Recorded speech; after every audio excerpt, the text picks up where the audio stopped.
मिंबर रसूल पे बैठ के आपको कह रहा हूं, अब बच्चे पढ़ते नहीं हैं। वहां की लड़कियों को ब्लैकमेल किया जाता है कि हमारे साथ रंग रंगीलियां करो, सेमेस्टर के अंदर तुम पास हो जाओगे। और ऐसे लड़कों को मैं जानता हूं जिनको उर्दू पढ़नी नहीं आती, खुदा की कसम, उन्होंने भी बैचलर कर लिया हुआ है। ये कुछ हो रहा है जनाबे वाला। मुझे बताओ, जो चीज सिक्योरिटी है, जब उससे आइस नशा पकड़ा जाए, जो चीज सिक्योरिटी है उससे मुसलमानों की बेटियों की इज्जत महफूज ना रहे, इन इदारों में तुमने इंजीनियर बनना है। और देखो हमारा मीडिया इतना, मैं बड़ा सख्त जुमला बोलने लगूं, अल्लाह मुझे माफ करे, ये तो इतने बगैरत लोग हैं। और भाई मदरसे के अंदर कोई मौलवी भी करे उसको भी टांगो, लेकिन अगर कोई ये ऐसा प्रोफेसर करे इसको भी टांगो। गुनाह गुनाह है, वो मदरसे के अंदर हो या यूनिवर्सिटी के अंदर हो है। लेकिन किधर गई वो लंडे की आंटियां, वो औरतों के कूक के लिए निकलने वाली, ये औरतों के कूक नहीं है, बच्चियां, क्या उनकी हालत हो गई है, इनके लिए किसने निकलना है?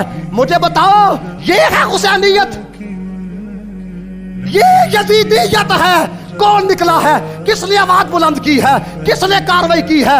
वही गरीब के बच्चे को कुर्बानी का बकरा बनाया जाएगा, इन बड़ों को किसने पकड़ना है? और मैं आपको बता दूं, जे आप इस जुल्म के खिलाफ खड़े ना हुए तो याद रखना हमारी बेटियां भी महफूज नहीं रहेंगी। हमने इसी इन्हीं इदारों के अंदर पढ़ा, आइस नशे वेकदे पे ने, चर्च वेकदी पे ये है।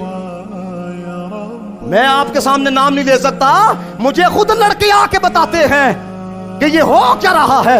लाखों रुपया इन पे खर्च कर दिया है, फिर ये 6 साल पढ़ के आके मुंह उठा के कहते हैं 35 लाख रुपया हम पे और लगाओ, हमें ऑस्ट्रेलिया भेज दो। पहले जरा तेरे तो 3 लाख लाया हो, तू किस तरह पूरा कीता जी?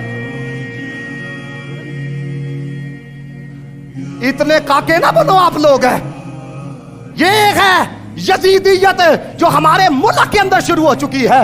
अगर आप जीना चाहते हो हुसैनी बनकर, हर जुल्म के खिलाफ आवाज बुलंद करो। खुदा की कसम, इमाम अली मकाम देख के कहेंगे ये मेरा गुलाम आ रहा है। तमाशा खुरी शुरू की हुई है।